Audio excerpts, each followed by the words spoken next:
safety needs.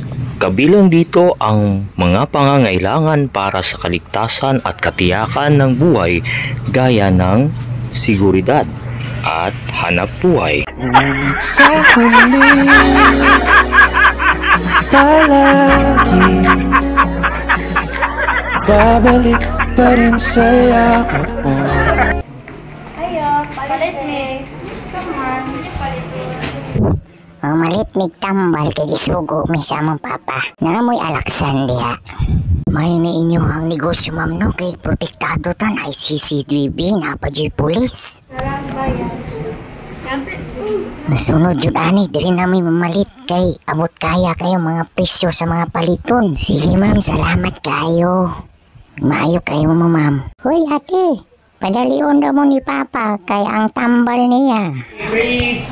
Stop moving! Pakipaliwanag leader ang ipinakita mula sa pagsisimula hanggang sa katapusan. Wala kaming pakialam!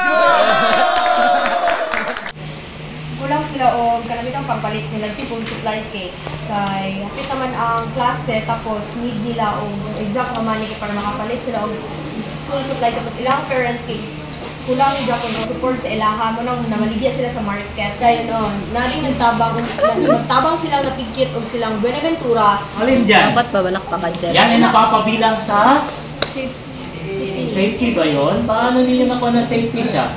Yun ako sir, hanap buhay. Panghanap buhay?